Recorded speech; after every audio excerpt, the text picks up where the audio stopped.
Donc c'est vrai que la fois dernière, en terminant le cours, j'avais fait le lien avec cet artiste, vu que dans le texte de Jean-Luc Nancy, concernant la visitation, à un moment donné, il avait établi des relais entre les manifestations plus anciennes qu'il avait analysées, donc l'image de la visitation Carminiado de Pontormo, le lien qui se faisait directement ressentir pour lui avec la Madonna del Parto de Piero della Francesca et la version très actuelle d'Antai avec la Tabula del Parto de 1975. Était mentionné aussi un moment de la création donc, de cette artiste franco-suisse, Agnès Turnauer. Et je reglisse des images de son atelier parce que c'est probablement le lieu directement lié à la création. C'est pour elle l'endroit premier à partir duquel elle va vraiment laisser ses pensées se concrétiser, prendre forme. Et on peut voir à travers les différentes images que les sites internet nous permettent de rejoindre directement qu'elle a beaucoup de temps de présence dans son atelier. Pendant des années, elle a travaillé dans l'atelier et elle n'a pas du tout été exposée ou cherché à être exposée dans des galeries ou dans des musées. Donc, elle a concentré plusieurs œuvres qu'elle travaille par le biais de la série. Donc, l'espace de l'atelier constitue ou occupe, si vous voulez, une place extrêmement importante, extrêmement déterminante dans le processus même de son travail. Et donc, quand on regarde, donc, elle est là, au centre, et vous pouvez observer, il y a quantité de choses qui sont, entre guillemets, plus ou moins ordonnées. Et donc, vous avez des œuvres sur support de toile. Vous avez au-dessus, sur le mur le plus lointain de l'atelier, vous voyez une espèce de grande forme circulaire sur laquelle il est écrit Annie ou Harold. Donc, on reviendra à ce type de travail. On peut voir qu'il y a beaucoup de documents parce qu'Agnès Turnauer a une assez grande connaissance de l'histoire de l'art, de moments très spécifiques aussi de l'observation de l'image. Et que dans son atelier, comme ça peut être souvent le cas dans les espaces de création, il y a plusieurs séries d'œuvres qui peuvent cohabiter, qui peuvent se développer en même temps et qu'elle aime laisser dans l'atelier parce que de temps en temps, elle peut les déplacer, elle peut donc créer des conversations, des dialogues différents entre les différents éléments. Peut-être observez-vous dans la figure qui se trouve à gauche, il s'agit donc d'une peinture qui est faite à partir, en prenant appui sur la femme au chapeau d'Henri Matisse.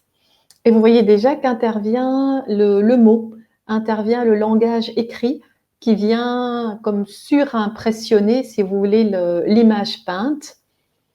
Donc, le visage avec le chapeau ou cette peinture biotope qu'elle a traitée de multiples façons, lequel on voit le corps, la gestuelle du corps à l'intérieur de l'atelier.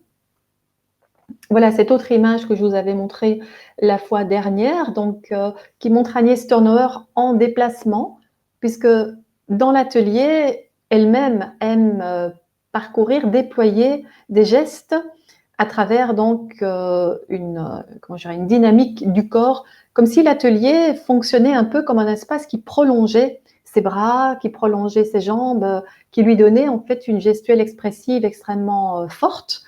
Et vous pouvez voir qu'il n'y a pas que des travaux en 2 dimensions dans sa démarche. Donc, vous avez des tableaux à l'arrière qui sont placés sur le mur de l'atelier, mais vous voyez que sur le sol, à l'avant, il y a un dispositif avec des lettres, les lettres d'alphabet, et qu'elle tient elle-même à la main des formes qui sont réalisées en 3 dimensions, qui sont des sortes de moules avec lesquels elle va continuer à jouer avec le langage. Je vais vous montrer de plus près le travail qui se trouve à gauche du tréteau. Donc, il est en couleur et c'est un travail réalisé donc au crayon. Il est présent dans l'image et je vous le montre isolément parce que ça permet petit à petit de se familiariser avec la diversité des techniques qu'utilise Agnès Turnauer. Donc, l'usage de l'acrylique, l'usage du crayon, donc crayon de couleur. Vous voyez, dans des travaux de grand format, 1m30 sur 1m95, mais spécifiquement à partir du corps humain, pour une création quand même assez proche de nous ici, 2015, et qu'elle intitule Autoportrait. Donc, elle va vraiment souvent partir du ressenti, de ce qu'elle éprouve dans son propre corps, et penser l'image, la relation à l'image d'elle à l'autre. L'autre que nous sommes, chaque fois, évidemment, que nous restons devant un travail, une sorte de face-à-face ou de mise en miroir qui opère, dans la mesure aussi où il n'y a pas de visage qui est proposé. Donc, il y a juste la lecture des courbes du corps féminin qui se poursuivent à travers cette espèce de grand voile dynamique qui est là autour. Et l'autre, voyez, travail qui se trouve à droite, proche du tréteau et du tabouret, voilà, vient plus s'inscrire dans ce type de recherche, qui sont également des autoportraits réalisés au crayon de couleur. Donc, soit de nouveau partie du corps dans lequel on voit la nudité, donc par rapport à son propre corps. Et ce travail avec la nudité va être un élément assez récurrent dans l'approche de la dimension de l'autoportrait. Et je vous les montre en situation. Donc, je trouvais dans une galerie de Roussan à Paris, voilà les deux propositions. Je vous les montre dans les deux étapes parce qu'en même temps, celui qui se trouve à l'avant de l'image, qui est placé sur le sol, ne nous permet peut-être pas directement de comprendre en fait que son corps est complètement courbé, si vous voulez, son torse est placé vers le bas et c'est comme si elle enlevait, elle dégageait un vêtement libérant donc la nudité du torse, mais aussi pour vous montrer que ces travaux dans son atelier, souvent, ne sont pas nécessairement finalisés, c'est-à-dire qu'ils sont susceptibles ou d'être recadrés ou de continuer le développement de la technique jusqu'au moment où elle a une proposition pour les exposer. Et vous voyez, ils ne sont pas encadrés. Donc, elle ne pense pas sa peinture en l'isolant tout le temps par le cadre. C'est une relation qui fait qu'elle peut modifier, elle peut le placer à côté d'un autre élément, il reste extrêmement actif et continue à se construire dans son regard. Sauf là, quand la proposition d'exposition lui est faite, alors c'est comme si elle finalisait la version qui va être soumise au regard du spectateur. Il y a un cadre, il y a un choix de l'emplacement, il y a une verticalité qui est privilégiée, mais il se peut que dans une autre exposition, la disposition soit différente. Donc l'œuvre n'est pas imaginée, traitée pour ne plus jamais se modifier. Donc il y a toujours cette possibilité d'intervention du changement au fur et à mesure du regard qu'elle pose sur son travail. Donc en fait, Agnès Turnauer est quelqu'un qui est extrêmement attaché, sensible à ce qui se passe dans l'atelier, mais ce qui se passe dans l'atelier est une sorte de lieu de résonance de tout ce qui va se manifester dans le monde, de tout ce qui va se manifester dans la société, que ça soit par le côté, je dirais, violent ou une espèce de fureur comme ça de la vie, ou au contraire, que ça soit par rapport à l'étonnement de la beauté. Et je vous avais, je crois aussi montré cette autre image, et là je pense qu'Anna faisait référence à l'origine du monde par Courbet. Donc on découvre le travail par la série.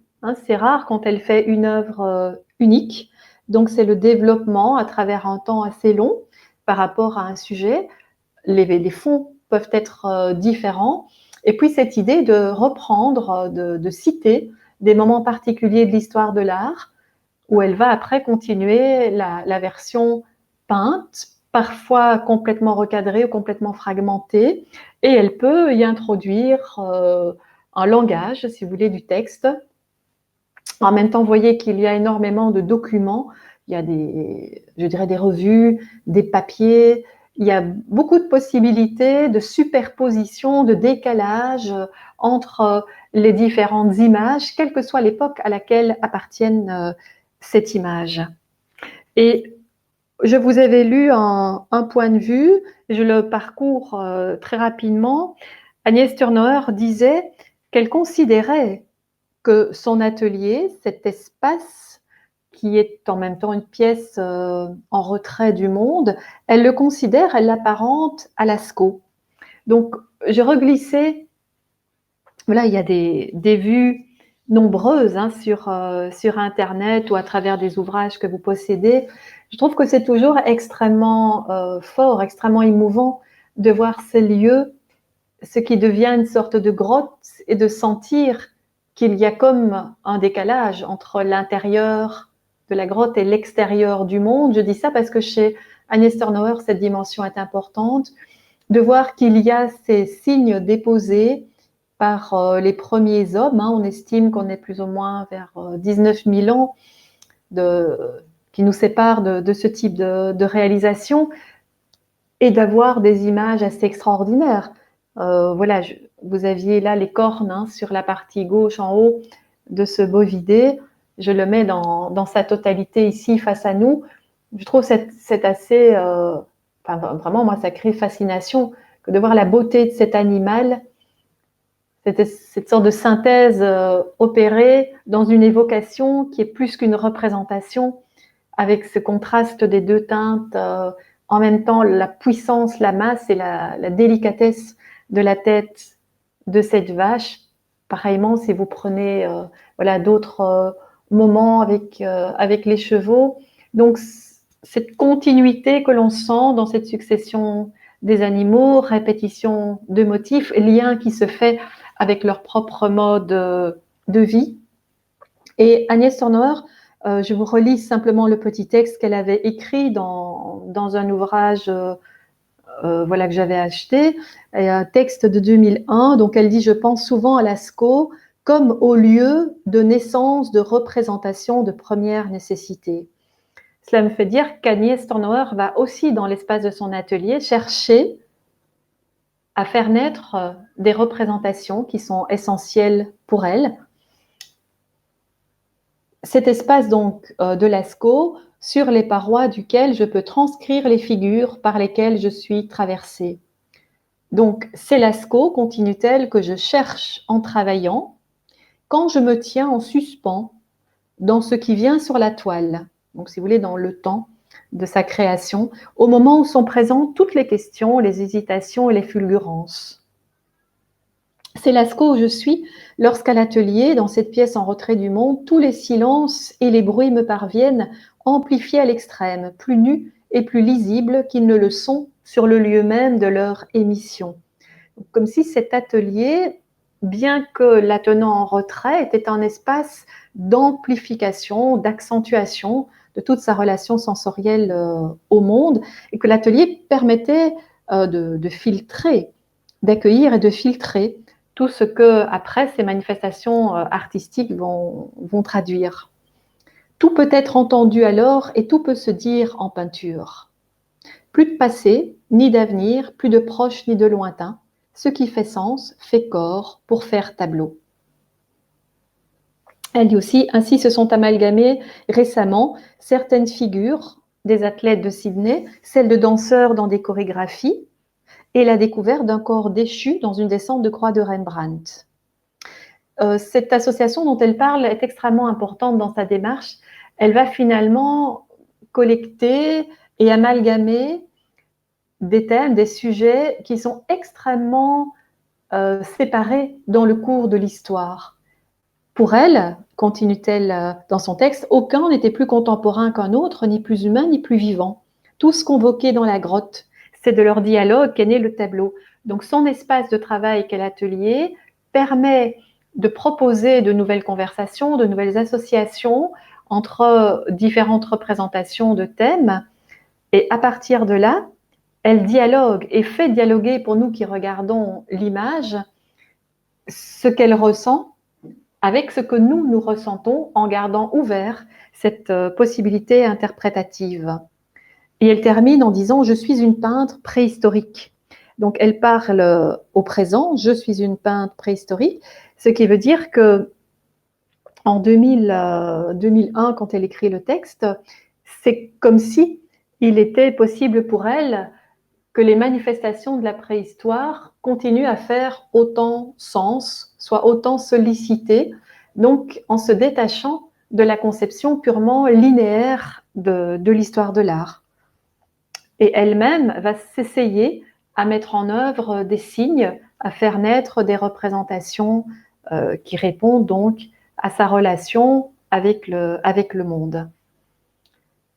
Et c'est là que je vous glisse ce travail, donc un problème de santé publique, réalisation qui mêle l'acrylique, le marqueur, le ruban, l'adhésif, donc ruban qui colle, mais fragments de papier fixés sur une toile, et la toile est marouflée. Donc 1,83 m sur 2,3 m. En tout cas, ce que je relevais dans le regard que je pose sur ce travail, qui m'a beaucoup retenu, je dois vous avouer, parce qu'on pourrait être devant une conception qui paraît simple, je veux dire assez minimale, encore assez marquée par l'abstrait assez géométrique, donc constitué de combinaisons de formes, avec répétition d'éléments, que ça soit répétition de texture, que ça soit répétition de couleurs, que ça soit répétition de matière, dédoublement, décalage, déplacement, présence du mot, même si, comme Jacques le relevait, il y a une part d'illisibilité au mari, et puis on est dans une forme de superposition. Donc ces éléments sont véritablement des éléments d'ordre plastique, mais qui traduisent une pensée qui s'accomplit, où des éléments évoquent l'évolution, le changement, l'action dans le temps.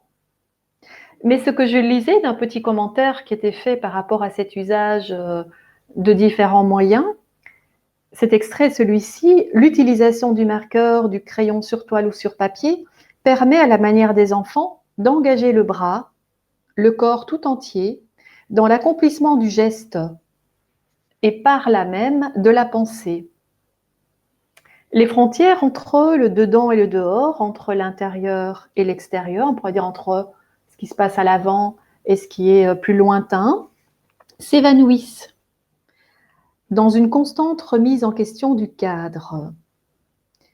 Et parce qu'elle utilise, si vous voulez, des moyens simples, le crayon, ça peut se gommer, un élément placé peut être barré à travers la croix, coller un morceau de papier, mais on peut en même temps l'arracher. Donc, si vous voulez, ce travail, en témoignant de formes qui montrent la pensée qui se constitue, ça nous met devant une image avec des hésitations, avec des reprises, nous dirions avec des repentirs, donc des possibilités qui montrent comment quelque chose peut se construire et en même temps se modifier.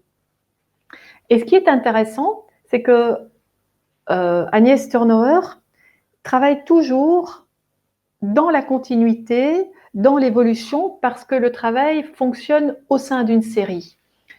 Et par rapport au livre, si vous voulez, ce travail nommé un problème de santé publique, on est à partir de 1898 dans une période où elle va intégrer le langage dans l'image, dans le vocabulaire plastique, mais elle va aussi nommer ces tableaux par des titres précis, c'est-à-dire qui renvoient à des problématiques citoyennes, à des problématiques sociales, alors que jusque-là, elle employait l'expression sans titre.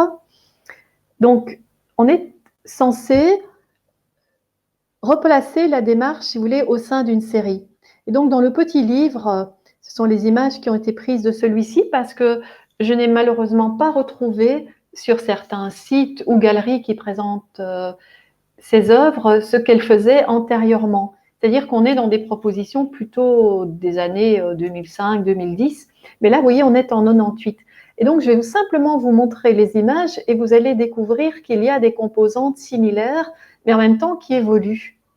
Donc, entre la forme ici carrée, complète, où vous trouvez cette grande ligne grise en dessous, qui semble s'incurver un peu vers la partie inférieure gauche. Vous avez déjà une croix fine qui vient se positionner sur un fond clair. Donc, ce sont des composantes qui s'inscrivent dans un cheminement évolutif, comme je vous le disais, et qui vont se modifier.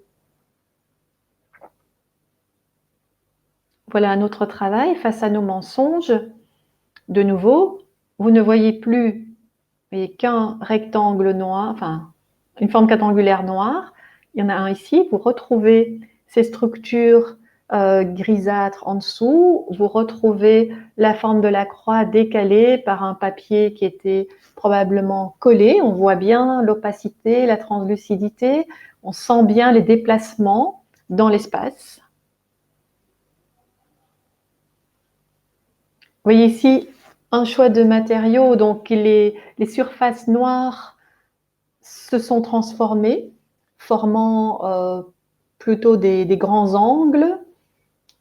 Vous avez déjà cette approche de ces deux lignes grises beaucoup plus souples. Donc, vous voyez, la forme d'une couverture assez opacifiée s'est transformée dans une gestuelle plus fluide, et on voit apparaître cette superposition du rectangle qui se trouve en haut à droite, masquant la croix, donc, qui était beaucoup plus visible dans les deux premiers travaux. Celui qui suit dans l'ouvrage est donc celui-ci. Donc là, il y a une inversion. Vous voyez, les espèces de L qui sont tournées vers la gauche tournent vers la droite, comme Marie l'avait relevé, proposant peut-être un déplacement. Et vous avez l'apparition donc du texte à l'intérieur de l'image, qui n'était pas ici. Mais vous conservez donc la croix. Mais voyez, la croix s'est déplacée, il se trouve superposant les deux lignes courbes grises et celle qui est seule, donc les lignes restent, mais la croix a changé de côté, donc on est toujours dans une évolution. Et une autre page, là je vous montre comment le petit livre se présente, est toujours liée à ce développement et vous montre au-delà de l'usage de la constitution d'un tableau par recouvrement de matière de développement à 3 reprises. Vous avez, en voyant l'image, voilà, je vous la montre mieux, qui se trouve ici à gauche, vous avez une espèce de grand jambage développé 3 fois, dont l'espace se restreint. Vous retrouvez les lignes plus courbes, vous avez l'espace des textes. Et c'est pour vraiment vous faire comprendre le principe de travail d'Agnès Turnauer.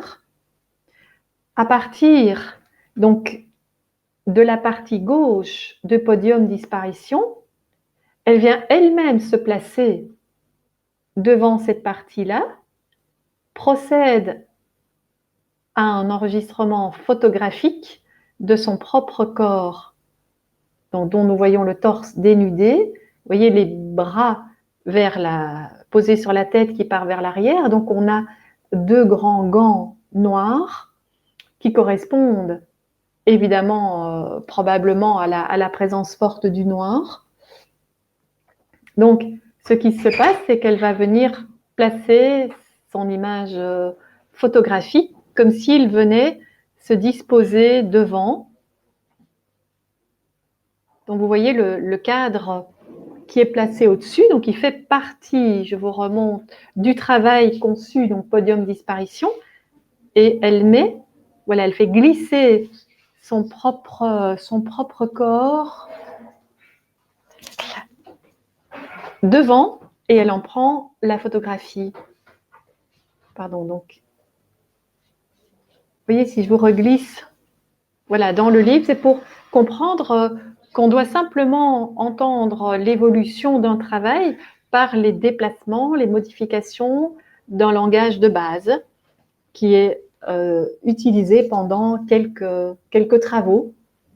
Donc, je ne sais pas si chacun de vous perçoit bien. Donc, il y a une articulation qui se fait d'abord uniquement par des moyens, plastiques très concrets, collés, superposés, écrits. Et puis, elle vient elle-même, avec son propre corps, se mettre devant une partie du tableau, là où elle a laissé le cadre noir. Et vous avez un autre travail qui va naître, qui est donc appelé autoportrait podium disparition, donc son autoportrait devant un moment de l'autre travail, qui est lui-même réalisé en 3 fois, puisque dans podium disparition, nous avons 3 parties.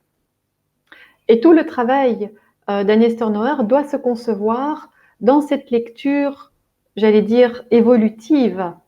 Donc pour elle, la question de la relation à l'autre, la question de la relation à la société ne peut fonctionner qu'en impliquant son propre corps face à l'image, mais l'image elle-même est constituée de reprises de motifs qui ne sont que le prolongement de son geste, que de sa relation, si vous voulez, à l'espace. L'espace, donc l'échelle de son corps par rapport à la surface, donc 1,63 m. Vous avez un travail qui est imposant sur 1,86 m. Donc, il y a toujours cette possibilité de venir inscrire son corps à l'intérieur de l'espace du tableau, comme elle déplace son corps à l'intérieur de l'espace de l'atelier. On ne peut pas isoler un travail d'une évolution, si vous voulez, qui reprend finalement une série de signes qui sont vraiment un langage spécifique avec lequel elle va choisir d'établir une relation proche ou un écart par rapport à certains événements de l'actualité qui font sens pour elle. Je trouvais qu'ici, donc, ce sont des images qui sont faites du livre, du petit livre, parce que sur les sites, je n'ai pas retrouvé ces œuvres plus anciennes. Voilà, ça, je voulais déjà vous faire partager ce principe-là. Et puis, effectivement, donc, je reviens à cette image qui était celle relevée par Jean-Luc Nancy, donc par rapport à cette idée d'avoir un corps de femme avec une robe bleue. Il y a une partie, donc le bras que nous voyons à gauche qui semble couleur de la carnation, qui est nu, et celui que nous voyons à droite, comme Marie le proposait, qui est doté d'un gant, et peut-être de l'autre gant qui est tenu. Et on peut voir que cette robe, qui est boutonnée pour la partie supérieure, s'évase et permet de laisser voir le ventre avec cette couleur blanchâtre. Moi, j'étais fort interpellée parce que donc l'image me semble pas tout à fait nette, volontairement, et que je n'étais pas certaine que la conception, la réalisation du bras à gauche soit fait pareillement pour le bras de droite. J'ai l'impression qu'il y a une sensation différente dans le traitement de ces deux parties du corps. Donc, en tentant, je veux dire, une sorte de description, il me semblait que ce tableau, il était intriguant parce qu'il nous interrogeait dans la mesure où il relie des éléments qui sont en même temps disjoints. Je ne sais pas si, en apparence, disjoints, je ne sais pas si je peux me faire comprendre. En même temps, il s'agit, si vous voulez, d'un autoportrait. Agnès Turnauer l'évoque comme ça, donc c'est elle qui se trouve là, face à nous, on ne voit pas sa tête. Donc elle nous apparaît par l'intermédiaire d'un corps qui est peint, mais en même temps, dans le traitement qui me semble figurer des deux mains et bras, je n'ai pas l'impression de ressentir que c'est réalisé avec le même, comment je veux dire, la même technique, le même médium. C'est comme si j'avais une coprésence pour finalement former un corps. Et c'est vrai que le lien, il est assez évident. Agnès Turnauer probablement vient s'inspirer, reprend une image importante de l'histoire de l'art, que Jean-Luc Nancy avait d'ailleurs évoquée comme étant une peinture pure, une peinture qui n'a pas vraiment qui a un statut particulier, qui n'a pas vraiment de place dans l'histoire de la peinture religieuse, donc qui est la fameuse Madonna del Parto que je vous avais montrée de Piero della Francesca. Alors je me dis jusqu'où trouver la ressemblance. Au-delà, si vous voulez, du motif, la robe est bleue, dans le travail d'Agnès aussi. La main est placée au centre vers la fente, mais ici elle se double d'une autre main qui la rejoint au même endroit et qui se manifeste par le rose. Or, le rose apparaît au niveau de l'aile, je vous le mets sur la petite image au-dessus, de l'aile de l'ange qui soulève, écarte une partie de cette tente épaisse sous laquelle ou dans laquelle se trouve la Vierge. Donc je pense qu'il y a effectivement une relation assez claire au niveau de la reprise de l'attitude du corps, sans nécessairement vouloir dire qu'Agnès montre qu'elle est enceinte, mais elle met en évidence le ventre. Et ce travail, elle l'intitule Autoportrait énonciation, photo peinture. Et c'est là que on a besoin, si vous voulez, de comprendre comment elle a fonctionné. Photo-peinture désigne la technique utilisée. Donc, si je me rapporte à ce que je vous proposais précédemment, je vous reglisse, voilà, ici. On a autoportrait, podium, disparition. Podium, disparition est un travail en soi. Et un autre moment fait que Agnès Turnauer s'est placée devant, donc a fait le choix de positionner le haut de son buste au milieu pratiquement de cette construction podium-disparition, dans le cadre qui est au-dessus, et puis elle en fait un tirage photographique. Et il y a même 3 tirages photographiques. Donc, si je pars de là, je peux peut-être imaginer, photo-peinture, il y a une partie donc de l'image qui est effectivement la peinture qui est probablement celle de son propre corps habillé d'une robe bleue avec une main qui est gantée. Et puis, il y a l'implication de la photo. Donc, peut-être imaginer que le nu, si je reste avec cette idée du nu, la main dont nous voyons la couleur de carnation et le début de l'avant-bras pourrait être Agnès Turnauer elle-même qui viendrait se placer à côté de sa peinture en faisant rejoindre sa propre main à celle qui est peinte en rose et gantée, de façon qu'elle reconstitue une image complète d'elle-même. Une partie est peinte et est une représentation, et l'autre partie est la réalité de son corps. Et il y a un tirage photographique qui est fait de la proximité de son corps qui vient se positionner par rapport à l'image peinte. Photo-peinture. Voilà, je le comprends comme ça, mais malheureusement, je n'ai trouvé aucune image où on voyait ce travail exposé. Donc, je pense que ce qui est exposé, c'est la photo, comme dans le cas des 3 tirages photographiques liés à l'œuvre avec Podium. Alors, je vais dans ce sens parce que par rapport aux petites je dirais, phrases que j'ai pu lire, on parle donc bien des photos, peintures où le corps féminin, corps modèle de la peintre, fait irruption, prend et occupe l'espace de l'œuvre.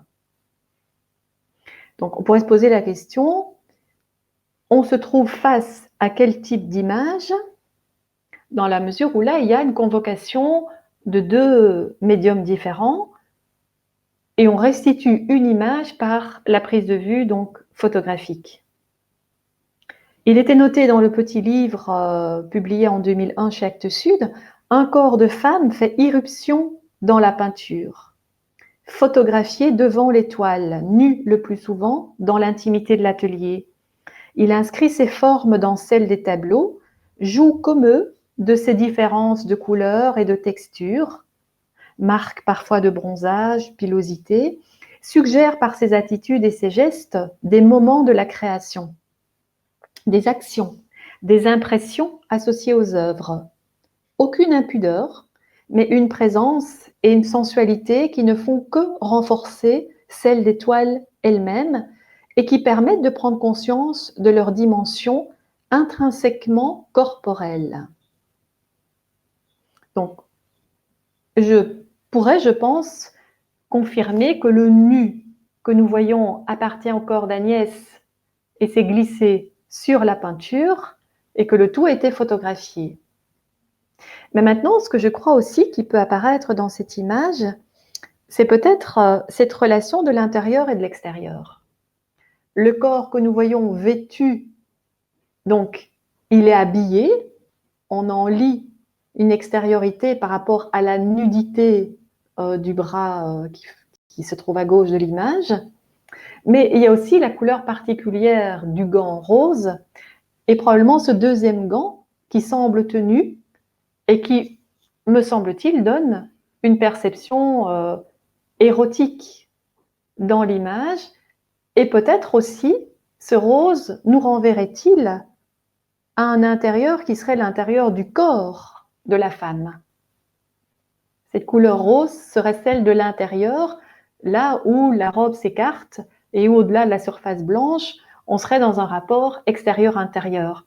Je pense qu'il y a plusieurs possibilités de lire l'effet que produit cette image. Jean-Luc Nancy a écrit dans un texte en 2001, donc un texte qui s'appelle Transcription, l'artiste représente la peinture à l'état pur ou comme peinture de signes purs, en mettant en rapport avec la peinture un corps de femme, qui ne remplit apparemment aucune des fonctions qu'on attend dans la peinture classique d'un corps, qui fait autre chose et qui de nouveau renvoie à la peinture. Il n'y a pas une de ces photos qui ne soit des photographies avec la peinture dans la peinture. D'ailleurs, Agnès appelle cela photo-peinture.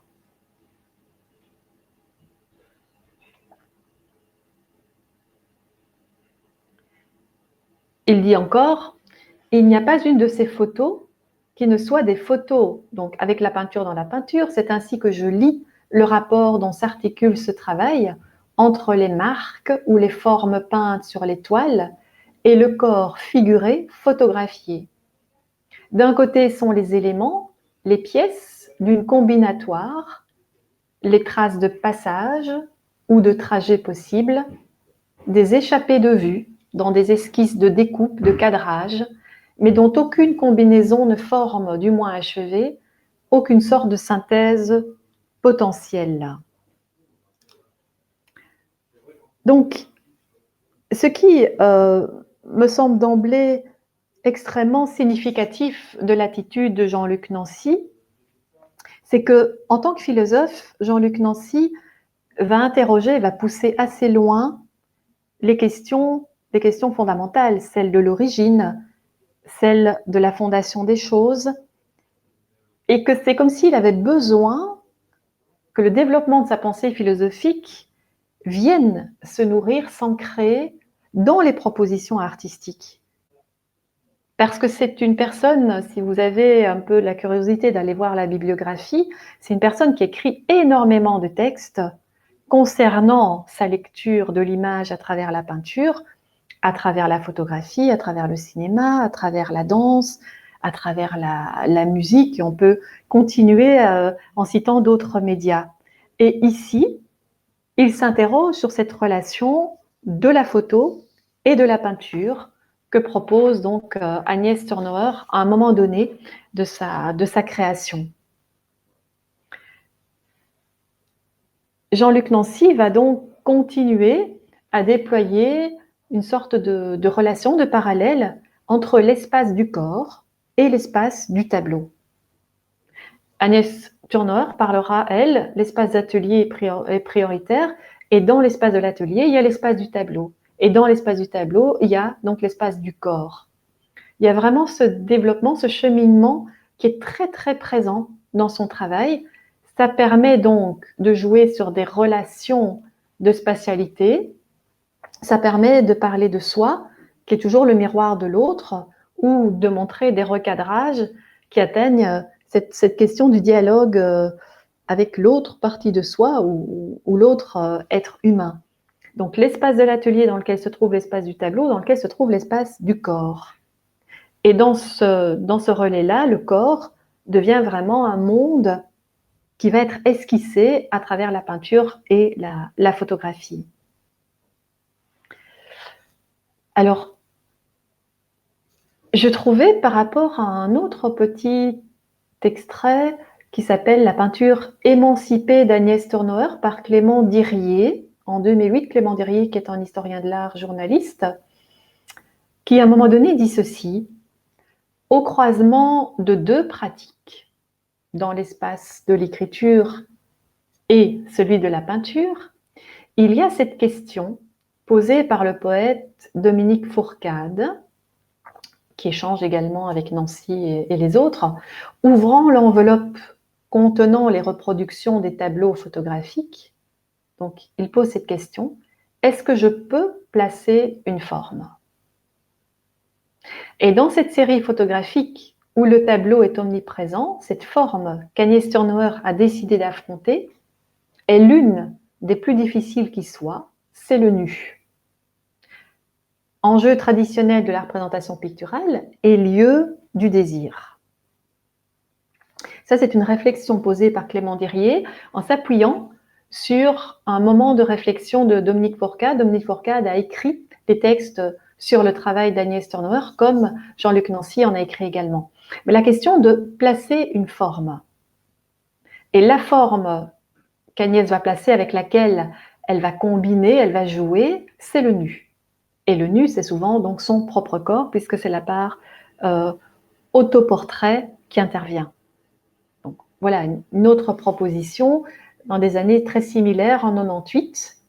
Donc vous retrouvez de nouveau un tirage photographique où vous avez pratiquement cette même position. Je retourne au début.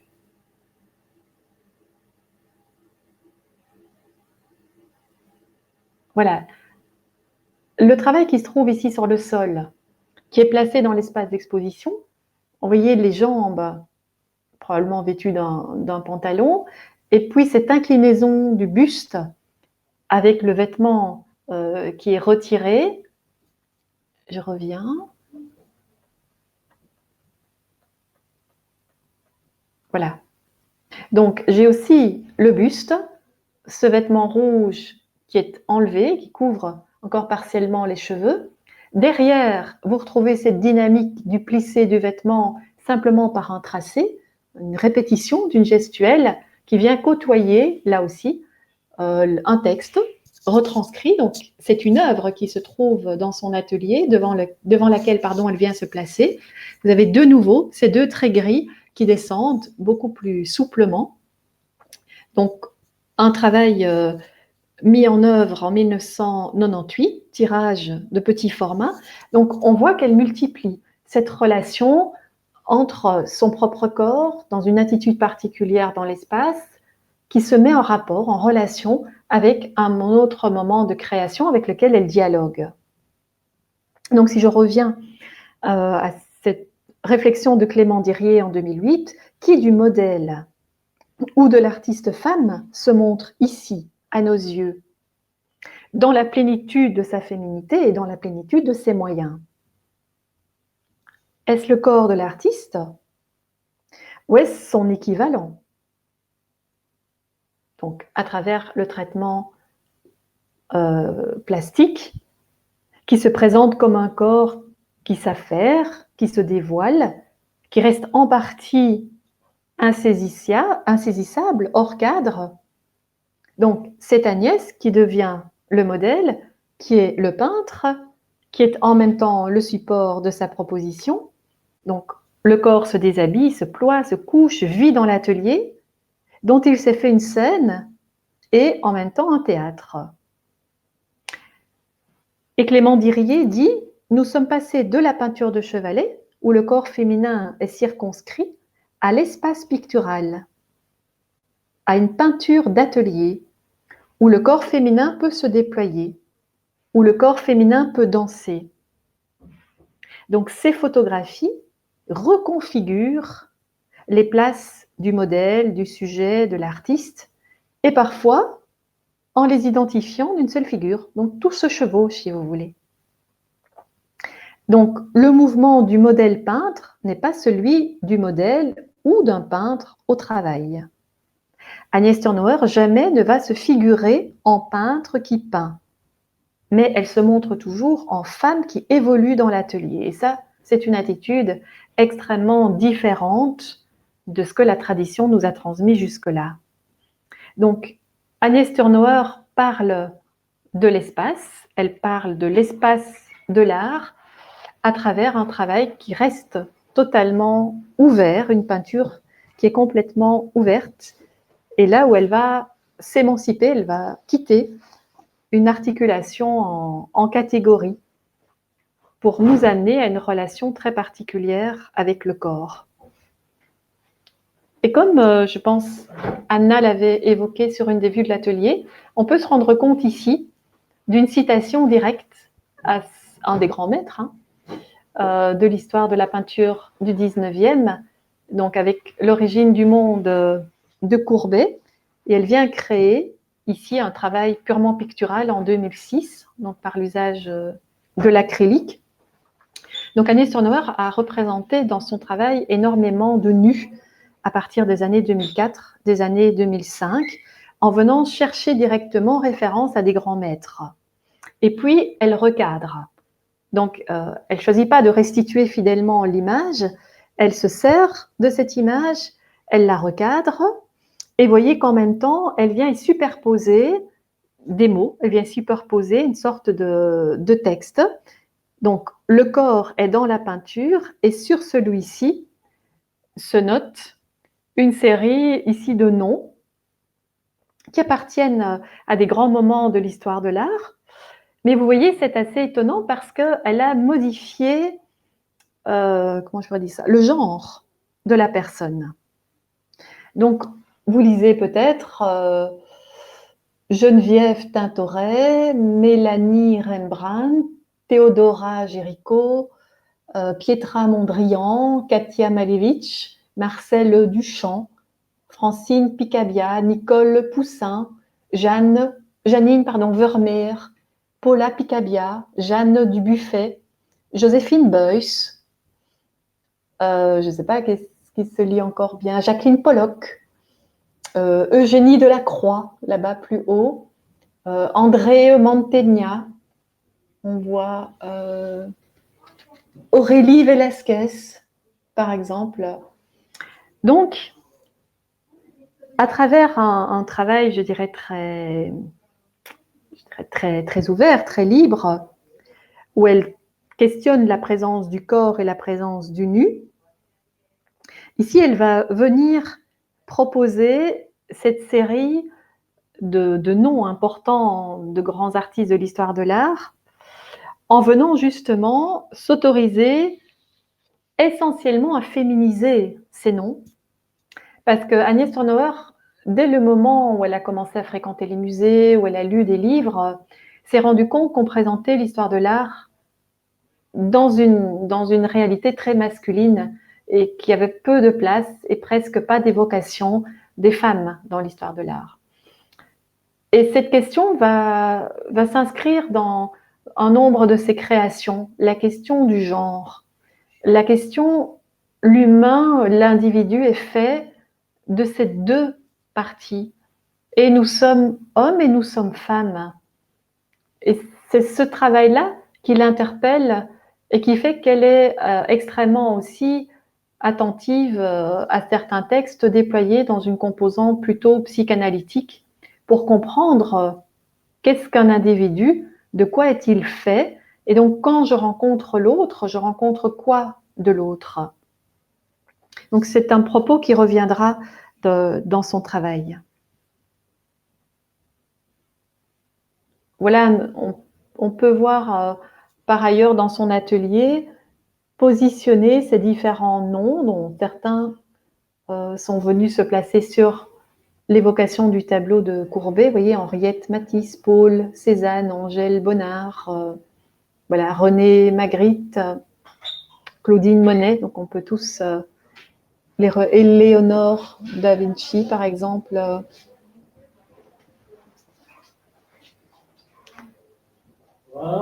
Un autre moment. Comment va ma collègue? C'est rien. Un autre moment qu'Agnès Turnauer va mentionner, c'est l'origine du monde Folies Bergère, comme elle le nomme. Donc là, vous voyez très clairement, il y a l'évocation directe au tableau de Manet, un bar aux Folies Bergères. Donc elle va de nouveau cadrer ce tableau, ne prendre qu'une partie de l'image initiale de 1881-82. Elle choisit de garder la frontalité de Suzon qui est face à nous. Et puis en même temps, on devine la silhouette et elle vient y positionner un texte qui peut être lu.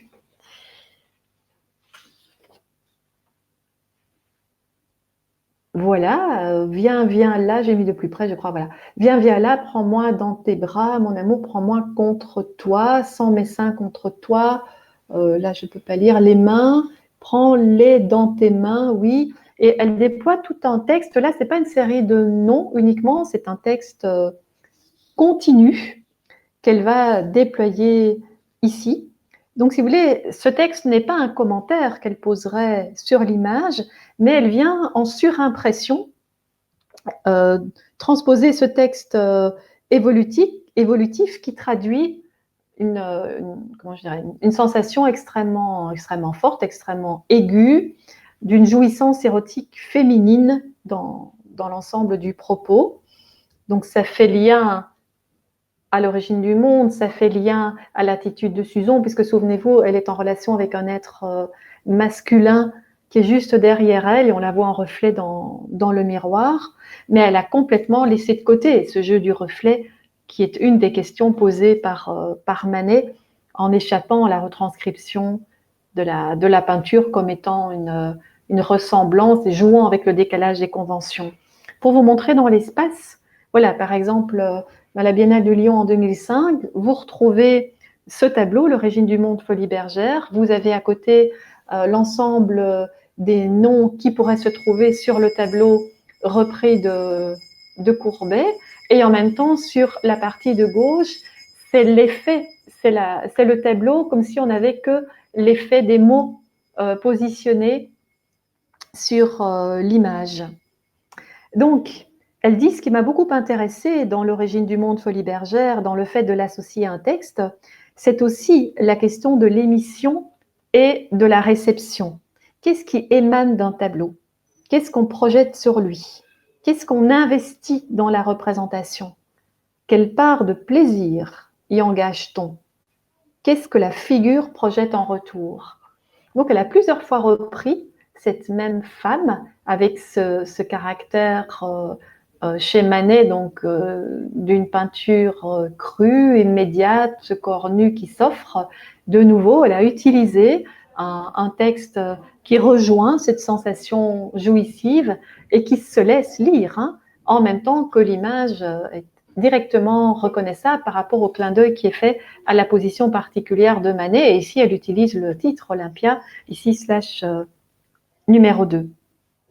Donc, voilà, je m'arrête ici parce que la cloche a retenti, mais